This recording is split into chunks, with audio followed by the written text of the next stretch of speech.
सारे बच्चे ने रिक्वेस्ट कर रहे हैं विपिन सर के सपोर्ट में आप जाइए, विपिन सर के सपोर्ट में आप जाइए, विपिन सर से मिलिए। और ये हमारे बहुत पुराने मित्र हैं। नमस्कार, आप देख रहे हैं द इंडिया टॉक। मैं हूं आदेश पुरी। बिहार में पंचायत चुनाव अपने पूरे उफान पे है, कहे तो चरम पे पहुंच गया है। और इस बार जो है देखा जा रहा है कि बहुत सारे ऐसे लोग पंचायत चुनाव में अपनी भागीदारी दे रहे हैं, अमूमन उनसे आशा नहीं की जाती है। जैसे कि शिक्षक हमारे साथ हैं विपिन सर हैं, मैथ मस्ती पूरे ऑल इंडिया में फेमस है। मैथ क्लासेस के लिए ऑनलाइन क्लास लेते हैं। इसके सर झा सर भी आए हुए हैं, रेलवे गुरु के रूप में फेमस है और हौसला अफजाई के लिए आए हैं। एक तरह से कहें तो इनको हिम्मत देने के लिए आए हुए हैं कि शिक्षक होके आप राजनीति से जुड़िए और लोक सेवा में जो है लोगों की सेवा में आगे बढ़िए। जीतने के लिए इनको प्रेरित करने के लिए आए हैं। हम विपिन सर से ही बात करेंगे। सर, शिक्षक है आप और अमूमन देखा जाता है कि शिक्षक जो है राजनीति से दूरी ही बना के रखते हैं। आपने पहल किया, कहा क्यों आप इस लाइन में आप क्यों आ गए, एक्सेप्शन क्यों बनना चाहते हैं सर?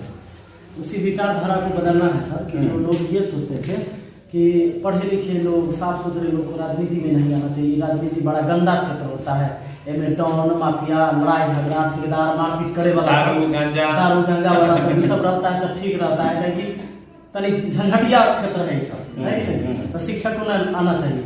ये विचारधारा को बदलना है। बदलने की जरूरत इसलिए है सर कि देश के हर एक फील्ड में पढ़े लिखे लोगों को जरूरत होता है। जैसे चाहे डॉक्टरी मेडिकल लाइन में जाइए तो लोग पढ़ाई करके जाते हैं, चाहे इंजीनियर बने, चाहे वो साइंटिस्ट बने या IAS IPS बने, बैंक में जाए, टीचर बने, मतलब स्कूल में शिक्षक बने, सब में पढ़ाई की जरूरत है, शिक्षित लोगों की जरूरत है। और राजनीति में जो कि पूरे देश का जो बजट होता है, वित्तीय विभाग होता है, वो अनपढ़ा, माफिया, डॉन, गुंडा, चोर ओकरा हाथ में रहेगा। विकास कराने वाला जो पूरा बजट पकड़ ले रहेगा, पैसा पकड़ ले रहेगा सरकार का, तो वो पकड़ेगा तब फिर समाज में कैसे विकास होगा? क्योंकि चोर गुंडा जिसको जिस क्षेत्र में अनुभव है वही काम करेगा।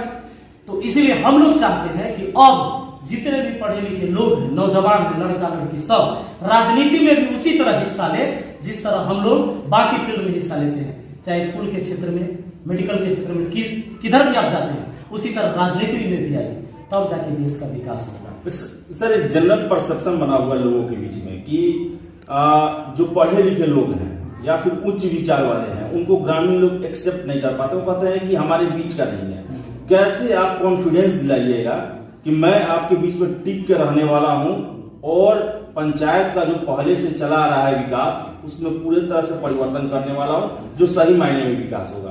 बिल्कुल सर, और उसके लिए मैंने अपने पंचायत के लोग, सब जगह तो मैं नहीं कर सकता क्योंकि मैंने एक क्षेत्र अभी दायरा पकड़ लिया, अभी पंचायती चुनाव। ये पंचायती चुनाव मेरे लिए बहुत बड़ी बात नहीं था। मैं चाहता तो जिला परिषद या विधायक के लिए चुनाव भी लड़ता और आसानी से मैं विजय भी होता, ये मुझे विश्वास था, जितने लोगों का प्यार है नौजवान का। लेकिन मैंने इतने जगह में एक बदलाव का, मतलब इस पद पर न रहते हुए एक बदलाव किया है। जैसे मान लीजिए कि हमारे यहाँ एक नदी है, तो इसका बांध जो हर साल टूटता ही है क्योंकि इसका मरम्मत पूरी तरह से जो सरकार से होना चाहिए था वो हुआ नहीं, तो बाढ़ आ जाती है, दब जाता है, सारा फसल बर्बाद हो जाता है। उस पर बांध बनवाने का काम करते हैं।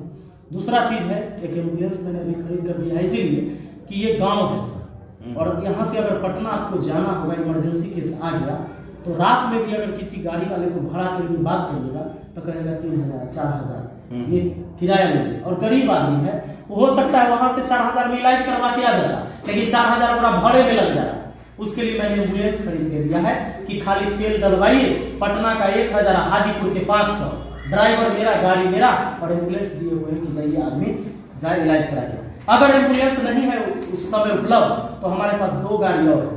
हमने स्कॉर्पियो रखा है अपने पास और एक वेन्यू कार रखा है। वो कार भी उसमें यूज होता है, चाहे वो किसी स्थिति में पेशेंट हो।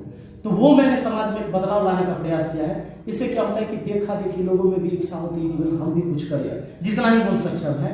क्योंकि अच्छे या गलत चीजों का देखहस्पन तो होता है, देख के लोग बहुत सारी चीजें सीखते हैं। और लाइट लगवाने की बात हो तो 10 साल तक ये बिजली का खंभा मैंने लगता है कि 10 साल से ज्यादा से खड़ा है गांव में, लेकिन कहीं सड़कों पर लाइट नहीं हुआ करती थी। लोग अपने घर में एक बल्ब तो लगा लेते हैं, चाहे उसके पास पैसा ना हो तो 15 रुपया वाला बल्ब लगा लेते, लेकिन सड़क कभी इंजोर नहीं होता था। वो काम किया हमने पंचायत में लाइट लगवाकर। इससे क्या होता है कि जो सांप बिच्छू निकलते हैं सड़क पर, खासकर चूंकि बाढ़ के टाइम में पानी सब लग जाता है, गाँव देहात है, जंगल है, तो वो काट लेता था, कई लोगों की डेथ भी हुई थी। तो ये सारी चीजें मेरे दिमाग में आया कि ये काम करवाते हैं लोग। अपने घर में तो जरूर रोशनी कर लेंगे, लेकिन सड़क पे नहीं करते हैं लोग। उसको मैंने करवा दिया, तो ये बदलाव है। और हम इसी से उम्मीद करते हैं कि लोग बदल भी रहे हैं, लोग देख रहे हैं। क्योंकि अगर आपको चप्पल पहनने की आदत हो गई है तब बिना चप्पल के नहीं रहिएगा। आपके पास पैसा रहे न रहे 200 से कर्जा लेकर जाके खरीद लाइएगा, और नहीं हो अगर फीता टूट गया तो रस्सियों बांध के जरूर पहनिएगा, लेकिन बिना चप्पल के नहीं रहिएगा। तो हम लोगों को विकास दिखाना चाहते हैं कि विकास होता कैसे। अब हमारे गांव के लोग बिना रोशनी के नहीं रह सकते। अगर साला लाइट को उतरवा दे तो बवाल हो जाएगा गांव पंचायत में। लेकिन वो 9 साल पहले रहे हैं तो कहीं बवाल नहीं हुआ था। लेकिन अब कोई लाइट उतरवा कर देखिए। सर, एक पंचायत चुनाव के बारे में एक जनरल परसेप्शन बना हुआ है कि एमपी का चुनाव लड़ना आसान होता है, लेकिन पंचायत का चुनाव लड़ना बड़ा ही पेचीदा होता है और बहुत ही झंझट वाला होता है। क्या एक्सपीरियंस कर रहे हैं कि सच में पंचायत चुनाव लड़ना जो है एक जुझारू व्यक्ति के ही बस का बात है या फिर आम आदमी के बस का बात नहीं है? हाँ सर, इसलिए ऐसा होता है ना कि पंचायत चुनाव जो भी आपके आसपास का ही चुनाव, मान लीजिए आपके क्षेत्र का है, उस गांव में आपको सब जानता है, आपके पिताजी, आपके दादाजी, आपको सब लोग जानते रहते हैं। होता क्या है इसमें कि सब इसमें आपके अपने ही रहते हैं। और जब अपना लोग आपको वोट न देता, लोग को दुख होने लगता है कि हमारे अपने धोखा दे दिया। जैसे कोई पराया आपको धोखा देगा तब बुरा नहीं लगेगा, वो तो मेरा पराया ही था। वो पंचायत चुनाव क्या होता है, सब भरे वाला चुनाव है, तो इसमें सबको लगता है कि तो मेरा अपन था, इस बार क्यों बदल गया। तो हम लोग इस पर विचार नहीं रखते हैं। हम लोग विचार इतना ही रखते हैं कि सब वोट हमरे काहे मिलेगा। हम ये सोचते हैं कि सब वोट हम ही को क्यों, तब फिर लोकतंत्र खतरा में आ जाएगा। अगर सारा वोट हमको मिल जाए, सब हम ही को चुन ले, तो हम भी सोचेंगे कि हमारा रोके टोके वाला कौन है, सब हमारी मर्जी से होगा। तो ये नहीं होना चाहिए। तो हम चाहते हैं कि कुछ वोट हमरो मिले और कुछ विरोधी सबके भी मिले, बना रहे। पंचायत चुनाव में वो जो बोले कि तो नहीं ज्यादा समस्या इसमें होता है कि कभी कभी क्या होता है कि अगर मान लीजिए आपके पिताजी आप कैंडिडेट हैं, आपके पिताजी किसी को साइकिल नहीं दिए होंगे 2-4 साल पहले, हवा कम रहा होगा टायर में, तो कह रहे हो कि ना अपनी साइकिल में हवा कम है, दोसर वाला को ले लो। अब पंचायत चुनाव में लोग याद क्या रहेगा कि वो साइकिल न दे तो वोट न दे, है ना। तो इसलिए लोगों को लगता है। फिर भी वो बड़ी चीज नहीं होती है। जब आप आते हैं, जो कैंडिडेट जनता उसको देखिए, उसके बैकग्राउंड को कभी न है। जैसे अगर मान लीजिए मेरे पिताजी किसान, तो पिताजी तो समाज के लिए वो नहीं कुछ कर सकते, अरे अपना जीवन यापन करने में उनकी जिंदगी निकल गई। ये सच्चाई बात है। और लोग अगर ये सोचे कि इसका बेटा मुखिया बनने जा रहा है, बाप कौन काम किया समाज में, एक वोट देंगे, तब तक तो वही चीज हो जाएगा, तब बदलाव हो जाएगा, बदलाव हो गया। और हम कहते हैं कि बदला नहीं, अब तो बदलाव चाहिए। सर, आप मैथ के टीचर हैं और क्या लगता है सर कि ये मैथ वाला फॉर्मूला जो है वो चुनाव में आपको दिखाई दे रहा है क्या? कि जैसे कि ये भी चलता है कि मुर्गा भात खिलाइएगा, दारू पिलाइएगा या फिर 50 लाख खर्चा कीजिएगा तभी आप मुखिया बन सकते हैं। और यही कारण है कि बहुत लोग हिम्मत भी नहीं करते हैं इसमें आने का, जिसके पास पैसा नहीं है। क्या लगता है सर, आप क्या कहना चाहते हैं इसके बारे में? नहीं सर, ये जो है ना, सबसे पहली बात होता है कि कैंडिडेट कैसा है। अब मान लीजिए कि सब कैंडिडेटों में वैसने है जगह बाकी और कोई पहचान है, सब पैसे वाला है, तो पैसा से वोट खरीदने का प्रयास करेगा। अगर जिसकी छवि अच्छी है, जो समाज में सेवा कर रहा है, तो एक बात जान लीजिए, दारू का नशा 2 घंटा 4 घंटा रहेगा, लेकिन जो आपने किसी का सेवा कर दिया है, किसी की इमरजेंसी समय में आप काम आ गए, किसी के बुरे वक्त में कोई मर रहा है, उसके बच्चों की इलाज करवा के आप जिंदा कर दिए, आपके सहयोग से वो बच गया, तो उसकी नशा पूरी जिंदगी नहीं उतरेगी। और वही नशा हम चाहते हैं कि समाज में रहे, हम लोगों के काम आए, किसी भी बुरे वक्त में हम काम आए, वो नशा कभी नहीं उतरेगा। सर, बिहार में देखा जा रहा है कि पंचायत चुनाव के रिजल्ट के बाद जो है वो बदला लेने का फिर से नाराजगी का भी चल रहा है। इन केस माना जाए, हम ये नहीं ऐसा चाहेंगे, लेकिन दोनों चीज पर विचार करना चाहिए, आप सफल नहीं होते हैं तो क्या करेंगे? आप टूट जाएंगे या फिर दोबारा हिम्मत करके फिर दूरना जो से आगे बढ़ेंगे? कहते हैं कि हर वक्त का तूफान ठहरेगा, तेरी मंजिल भी रोशन होगी। तू खुद से तभी तो जीतेगा जब सारी दुनिया तेरी दुश्मन होगी। अगर आप खुद से जीतना चाहते हैं तो सारा दुनिया दुश्मन हो जाए, कोई मंजूर, कोई दिक्कत नहीं, आप खुद से लड़िए। और हमारा लड़ाई बस यही है कि बदलाव लाएंगे, चाहे जैसे बदलाव आएगा। अगर हम हार गए तो हम पहले कह दी कि हमारा से जैसा आदमी हारता नहीं, जीतता है ना तो सीखता है, हारते नहीं हम। आप अपने सलाह पंचायत को किस तरह देखना चाहते हैं? आपके सपनों का पंचायत कैसा है और उसी उद्देश्य से आप चुनाव में आए हैं, कैसा है थोड़ा उसका बताते हैं, आपके मतदाता जो भी सुनते कैसा है आपका सोच है? जी, सलाह पंचायत में देख लीजिए, सबसे पहले तो हम लोग एक शिक्षित आदमी है तो इतना हम जरूर समझते हैं कि शिक्षा से बड़ा अस्त्र किसी के लिए नहीं, शिक्षा सबसे बड़ा अस्त्र होता है। अगर मेरे पिताजी दादाजी किसान थे, मेरे पिताजी भी किसान थे, 2 वक्त की रोटी बड़ी मुश्किल से नसीब होती थी। मेरे पास नौकरी नहीं है आज, मैं सिर्फ शिक्षित हूँ, मुझे पढ़ाने आता है, और इस वजह से मैंने अपने परिवार के इतिहास को भी बदल दिया और अपने समाज को भी बदल दिया। तो मैं चाहूंगा कि सबसे ज्यादा जोर तो हम देंगे शिक्षा पर, और हम चाहते हैं कि यहाँ सरकारी स्कूल है तो सरकारी स्कूल में जो टीचर पढ़ाई नहीं करवा पाते हैं, जो होना चाहिए था, क्योंकि आप भी जानते हैं अगर सरकारी स्कूल में पढ़ाई अच्छा होता तब कोई भी सरकारी स्कूल का टीचर अपने बच्चों को प्राइवेट स्कूल में नहीं पढ़वाता। वो जिस स्कूल में पढ़ा रहा है कम से कम अपना बच्चा को उसी स्कूल में लेके जाता है, तो उस टीचर को भी पता है कि हम लोग नहीं पढ़ाते हैं इसमें अच्छा से, इसलिए वो अपने बच्चे को भेजते हैं प्राइवेट स्कूल में। तो हम सरकारी स्कूल के शिक्षा को भी बदलेंगे, हम टीचरों से जाकर अनुरोध करेंगे, हम इंक्वायरी करेंगे स्कूल में जाकर कि भाई आप पढ़ाइए, ईमानदारी से पढ़ाइए, अगर आपको नहीं आता है पढ़ाने तो पढ़ के आइए, आप पढ़ाइए, कम से कम आप शिक्षक हैं तो शिक्षा से इतना तो जरूर जुड़ल होइएगा कि जो भी बच्चा है ओकरा सबके आप पढ़ा सकते हैं। तब बेसिक शिक्षा जो है जब तक आपको सही से नहीं मिलेगा तो आगे की पढ़ाई करने का बच्चों में हौसला भी नहीं रहता है, उनको शुरू से लगने लगता है।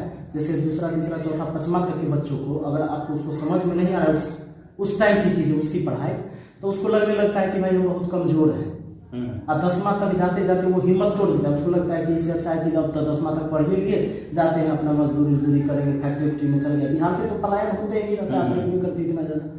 तो यही सब असर न रहे, इसको खत्म करने के लिए आपको शुरू से बच्चों पर ध्यान देना होगा कि भाई उनकी शिक्षा अभी से मजबूत किया जाए, देश को मजबूत किया जाए, तो इस पर ध्यान देंगे। दूसरा हमारा एक योजना और है अपने तरफ से वो हम करेंगे। अभी लॉकडाउन में बंद नहीं हो गया, हमारे गांव में चलता भी था, तो लॉकडाउन में बंद किया था, अभी फिर चुनाव में लगे हैं तो अभी बंद है। इस पर काम करेंगे कि प्राइवेट ट्यूशन सब जगह खोलेंगे टोला में, और जो गृहिणी है, महिलाएं जो पढ़ी लिखी है तो उनको पढ़ाना है वहां पर। अब 1500 2000 जो भी होगा एक वेतन फिक्स किया जाएगा, हर टोला में 4-4 महिलाओं को एक ग्रुप बना के बच्चों को शिक्षा देने के लिए प्राइवेट ट्यूशन, और वो बच्चे जो सरकारी स्कूल से पढ़ कर आएंगे उनके होमवर्क को यहाँ चेक किया जाएगा कि भाई सच में वहां पढ़ाई हुआ कि नहीं। अगर सही में नहीं पढ़ाई हुआ है उनका डेली कॉपी चेक होगा, अगर कोई गलतियां पाई जाती है, कमियां पाई जाती है तो उसको सुधार करने का प्रयास किया जाएगा सरकारी स्कूल के शिक्षक से मिलकर, और ये चीजें सबसे पहले करने का मतलब है कि शिक्षा पर सबसे ज्यादा जोर एकदम जोर। इसके झा सर आए हैं, मित्र हैं आपके, और आप दोनों आदमी को लाखों लोग रोज देखते हैं मोबाइल पे, यूट्यूब पे। सर क्या आप आए हुए हैं इनको हिम्मत देने के लिए कि एक जो परिवर्तन का ये सोच रहे हैं कि मुखिया जैसे पद पे पढ़ा लिखा शिक्षक आएगा, और जो अपना बता रहे हैं आगे का फ्यूचर का रणनीति कितना सा सफल होगा? अगर ऐसे हर एक प्रखंड में अगर 4-5 प्रखंड में ऐसे लोग बने तो क्या बिहार का दिशा जो होगा आगे का स्वरूप कैसा होगा? देखिए, सबसे पहली बात तो आदित्य जी है ये कि बिहार को आप बदलता देखना चाहते हैं कि नहीं। आप अगर बिहार को बदलता देखना चाहते हैं तो हर शिक्षित आदमी को बिहार की राजनीति में आना होगा, चाहे वो विपिन सर जैसे लोग हैं, चाहे आपके जैसे लोग हैं। वो लोग जो सिर्फ घर में बैठकर ये बयानबाजी करते हैं कि सरकारी स्कूल में पढ़ाई नहीं हो रही है, मैं उन लोगों से ये कहना चाहूंगा कि उनको विपिन सर को देखकर कुछ सीखना चाहिए। कि घर में बैठ के ये बोलना कि सरकारी स्कूल में पढ़ाई नहीं हो रही है, घर में बैठकर ये बोलना कि रोशनियां नहीं जग रही है, घर में बैठकर ये बोलना कि नल जल योजना फेल है, तो ये तो कहीं ना कहीं आप अपने दामन का दाग दूसरे के दामन में दे रहे हैं।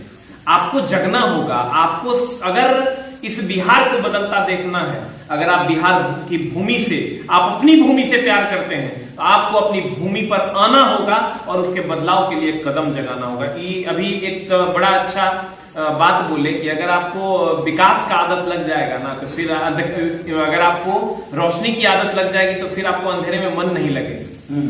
जैसे पहले क्या होता था कि पहले लोगों को पीला वाला बल्ब में ही काम चल जाता था, तो लालटेन में मन नहीं लगता था।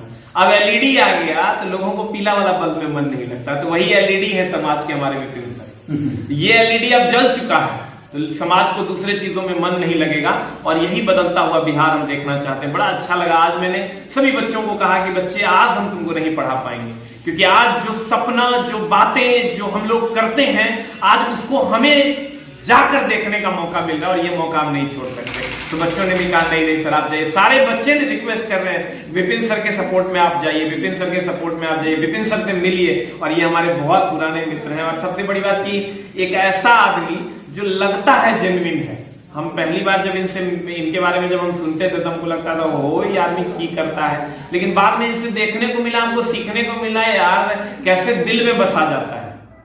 तो हमने इनसे बहुत कुछ सीखा है और यही समझिए कि इनके जैसे लोग अभी समाज में बहुत कम है, इसलिए हम भी आए, खान सर से भी हमारी बात हुई, वो भी आए, रहमान सर भी आ रहे हैं। हम लोग टीचर हैं, हम लोग आपस में अलग नहीं हैं, हम लोग सब एक हैं। ऐसा नहीं कि ये पढ़ाते हैं हम पढ़ाते हैं, हम लोग सब एक हैं। और हम लोग समाज को नहीं बदलने की तरफ अगर प्रयास नहीं करेंगे तो फिर कौन करेगा? फिर तो हम लोग भी वही लोगों में से एक हो जाएंगे जो रूम में बैठकर सिर्फ ये कहते हैं कि शिक्षा कहाँ है बिहार में, बेरोजगारी बढ़ रही है, विकास नहीं हो रहा। नहीं, हम लोग बदलने का प्रयास करेंगे और मां शारदे से दुआ करेंगे कि विपिन भाई हमारे जीत कर भी हारे नहीं और हार के भी जीते नहीं। मतलब एक नया अलग जगह, इनके लिए कोई फर्क नहीं पड़ता है कि हार जाए, इनके लिए कोई फर्क नहीं पड़ता कि हार जाए, लेकिन एक आदत तो जरूर लगा देंगे इस समाज को, जो आदत शायद समाज कभी भूल नहीं पाएगा। तो बता दें आप सर, आपको जो आपका चुनाव है उसके लिए बहुत बहुत शुभकामना।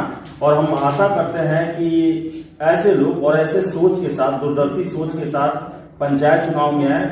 और जब तक बिहार का या देश का गांव अगर सशक्त नहीं होगा, आगे नहीं बढ़ेगा, तब तक राज्य या देश आगे नहीं बढ़ सकता है। तो ये प्रयास है विपिन सर का और पूरी दुनिया इन्हें जानती है। और सबसे पहले इन्होंने शुरुआत किया है अपने गांव, अपने पंचायत को परिवर्तन करने का, एक कहें तो डेवलपमेंट का शुरुआत करने का। तो हम इनकी जो है सफलता की कामना करते हैं कि ये आगे बढ़े और धीरे धीरे पायदान बढ़ाते रहें, विधायक MP ये सब में भी आते रहें आगे और बिहार को बदलें। तो फिलहाल इस वीडियो में इतना ही। वीडियो पसंद आए लाइक शेयर करें, हमारे चैनल द इंडिया टॉप को सब्सक्राइब जरूर करें। धन्यवाद।